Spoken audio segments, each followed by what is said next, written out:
88 facts, I guess, of Back to the Future. Now, for some reason, I couldn't find 100 facts, but it'll do.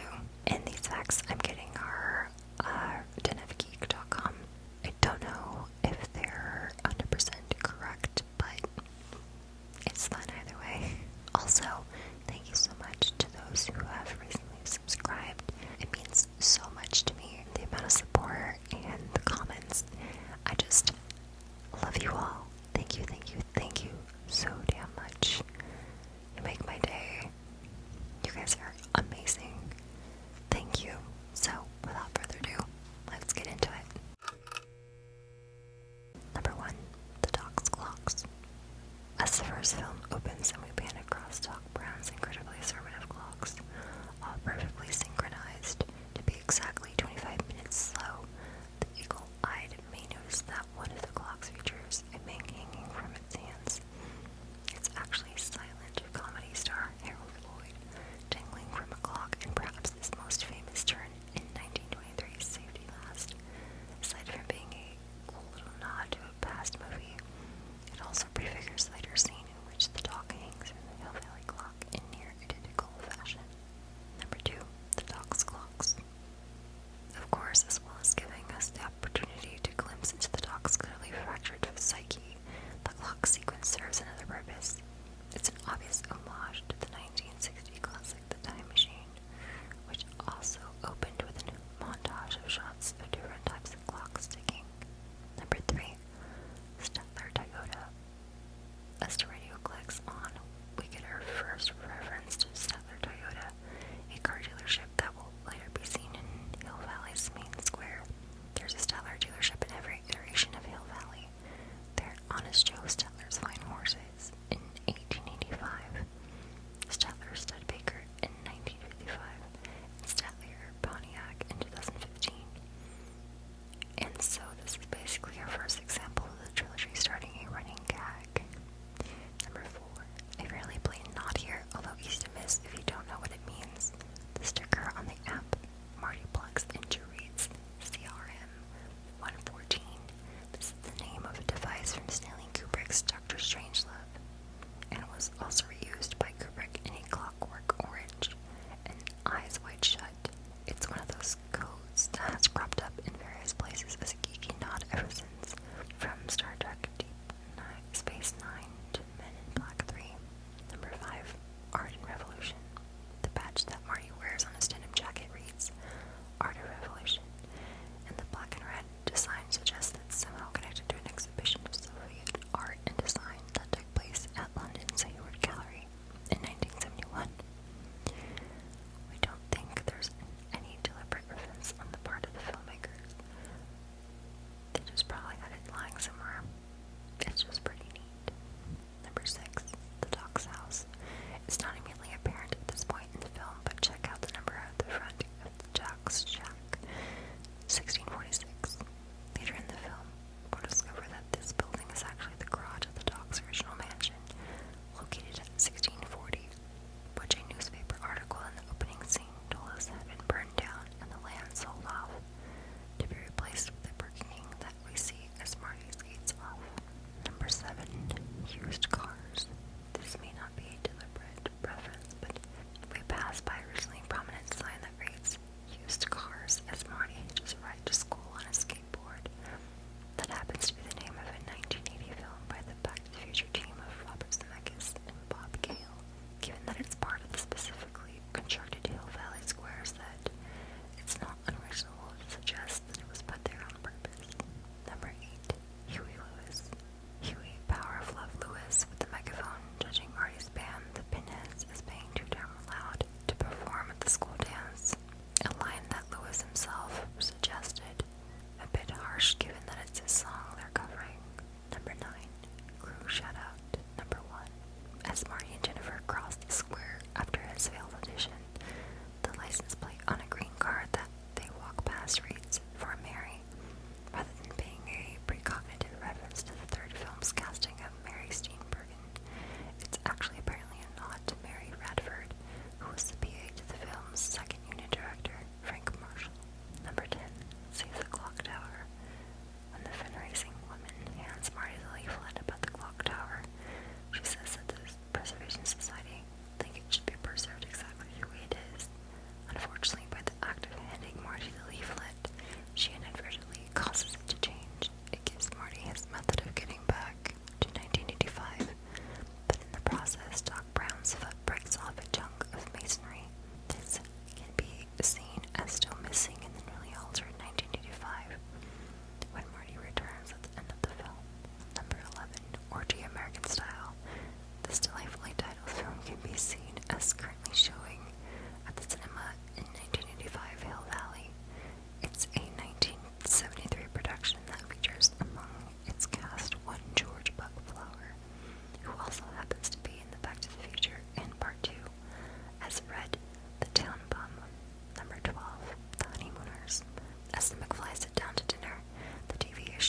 specific pop culture references.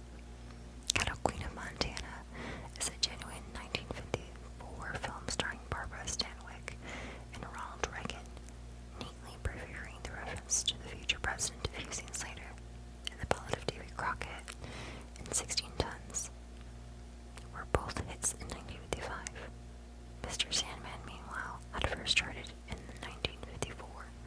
There are, however, a few anachronisms in the window of Roy's records, with 3 records being shown that weren't actually released until 1956, and in 2 cases, 1959.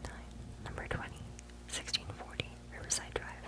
The Doc's original house, which Marty doesn't know the location of, presumably due to Riverside Drive being renamed John F. Kennedy Drive by his time, is recognizable to fans of a certain kind of architecture as a historic landmark in Pasadena called the Gamble House.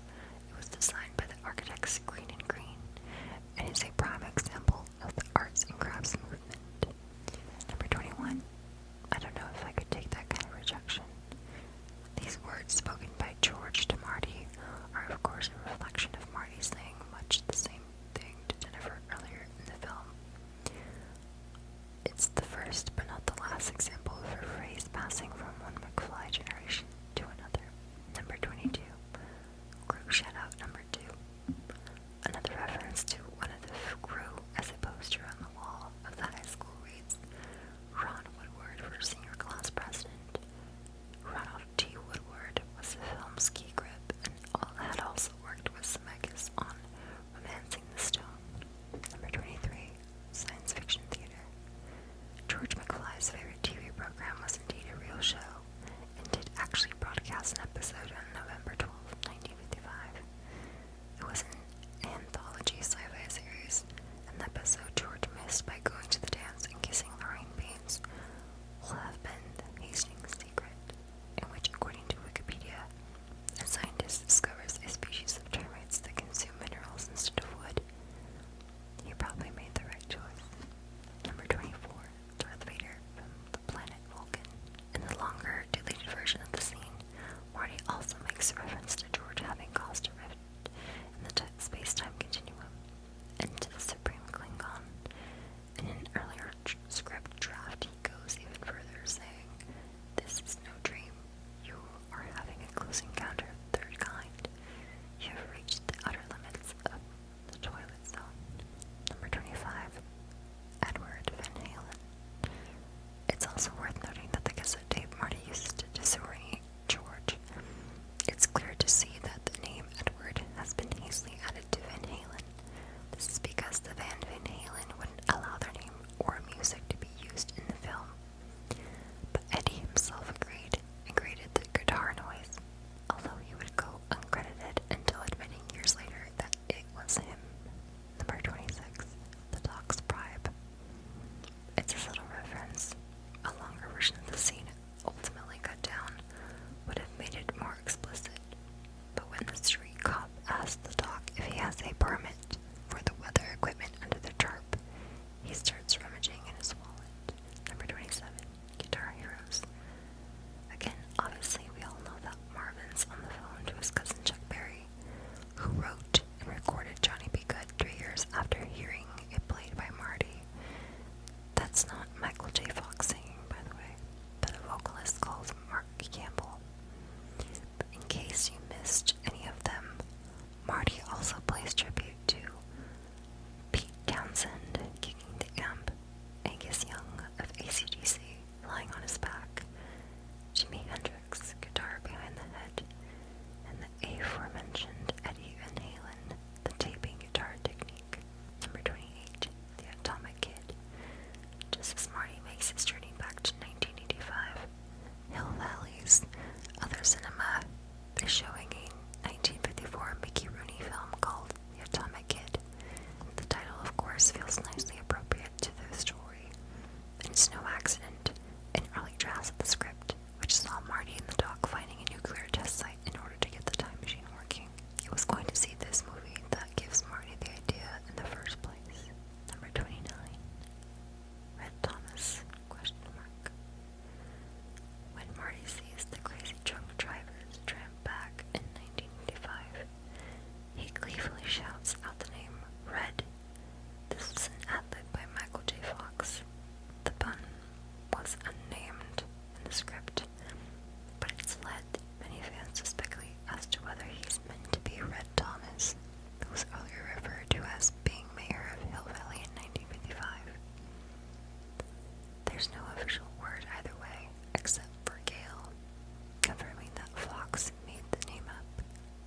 Possibly the most famous Easter egg in movie history, there are still people noticing this for the first time on a rewatch. But yes, what was once the Twin Pines Mall has now, as Marty returns to 1985, become the Lone Pine Mall, a consequence of Marty destroying one of Old Man Peabody's 2 pine trees on the farmland that the mall replaced. It's our first subtle hint, if you don't count the broken masonry on the clock tower, that Marty's trip to the 1950s has had a lasting effect on his own present. Number 31, if you put your mind to it. And here's another example of one of McFly picking up a phrase from the other, only this time it's something that Marty said to George in 1955, which the elderly McFly then takes as a mantra in the 1980s. Number 32, what happens to us in the future? Moving on to the second film, in the very first scene, a reprise of the cliffhanger at the end of the first.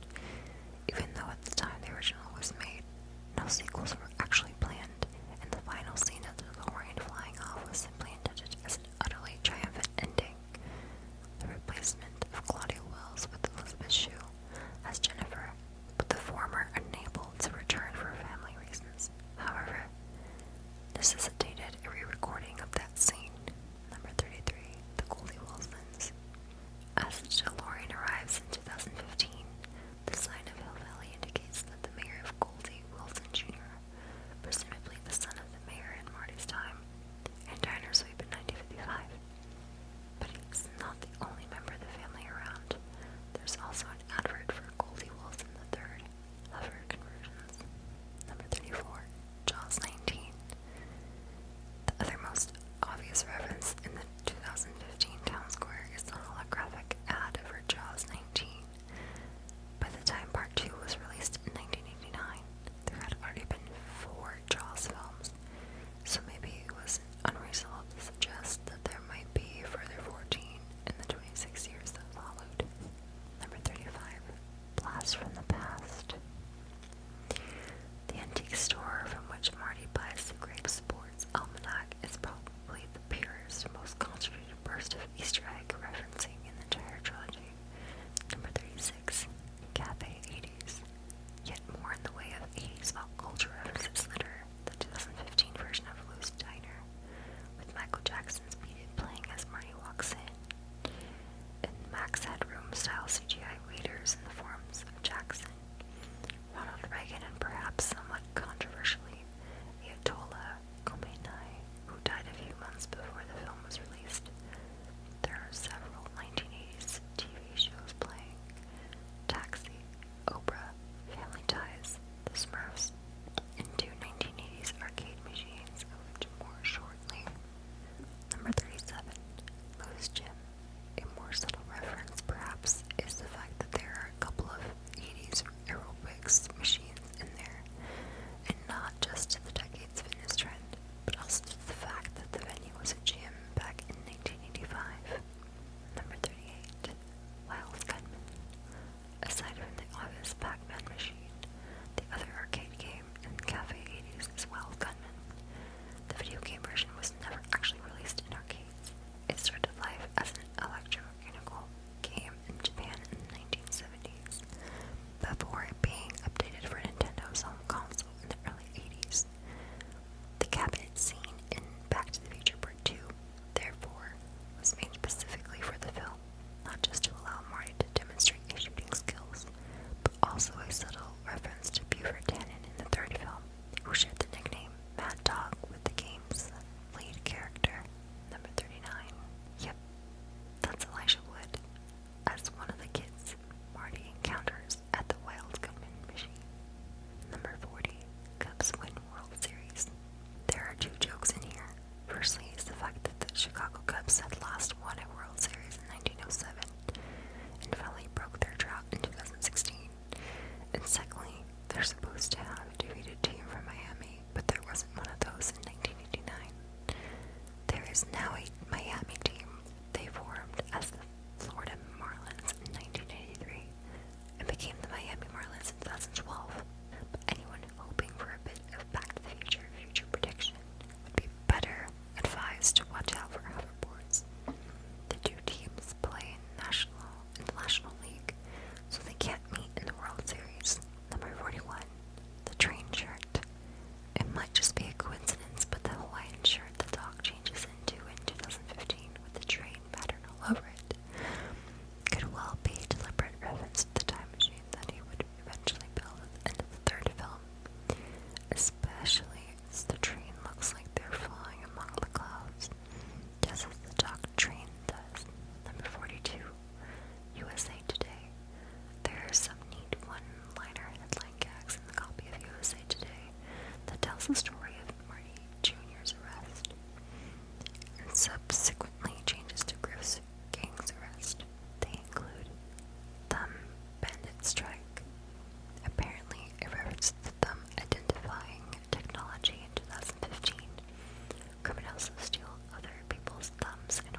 first appearance.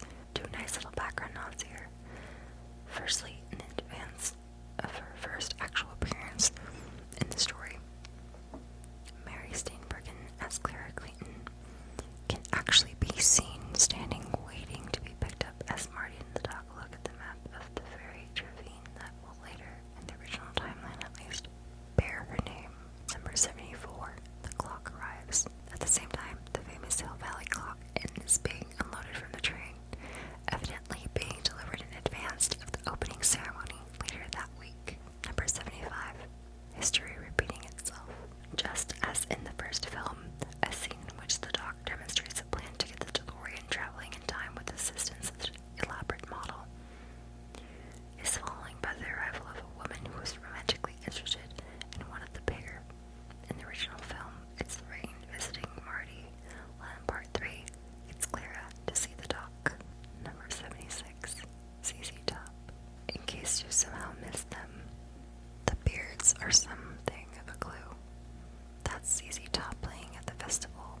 They provided the song Double Back for the third film's soundtrack, and just like Huey Lewis in the first film, they were rewarded with a cameo.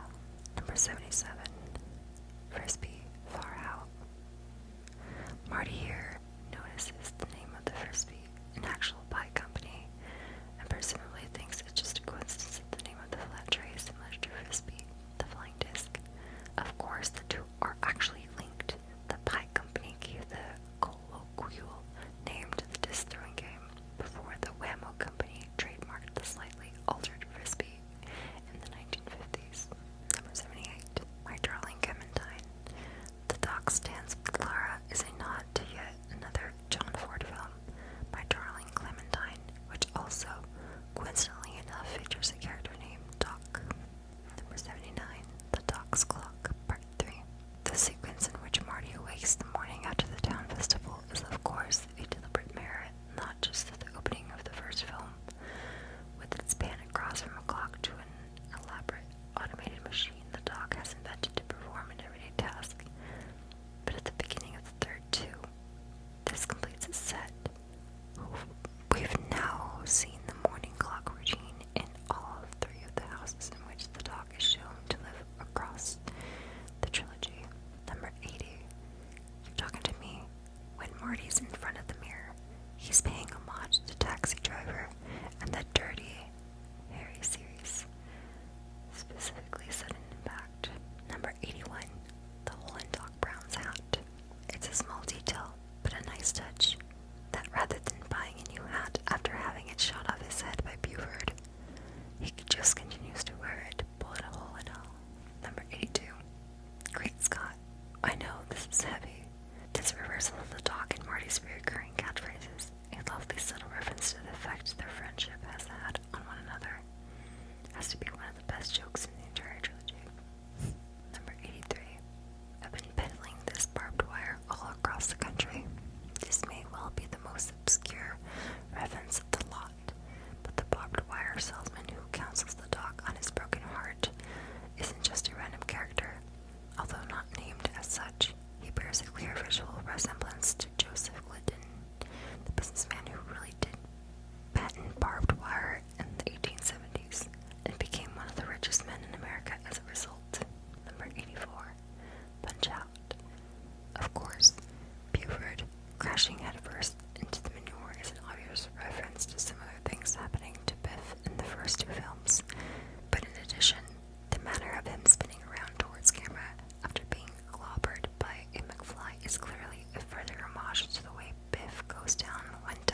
was in several westerns, most famously High Noon, and also Clint Eastwood's Unforgiven in 1992.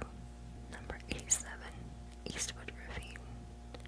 And speaking of Clint, our last reference is a settler revisiting of the old Lone Pine/Twin Pines gag, as the sign on the bridge as Marty returns to 1885 tells us that the ravine known as Shonesh in 1885 and Clayton in the original 1985 timeline is now referred to as Eastwood Ravine, in tribute to the man they'll all presumably believe fell in with the train. And number 88, Shot Repetition. The trilogy is rounded off with the deliberate echoes of two of the most famous shots from the first film. First, when the DeLorean is destroyed by the train back in 1985, there's a quick glimpse of the 2015 era number plate spinning and hitting the ground, just as the original at a time one had done after the Time Machine's first ever trip. And finally, of course, the shot of the Doc's new train flying towards camera to close out the movie recalls the final shot of the original film from way back before any sequels were even planned. Well, I hope you guys enjoyed that. I certainly did. There were some things I had no idea, and I've watched the movies a whole bunch of times, but anyhow, thank you so much for watching.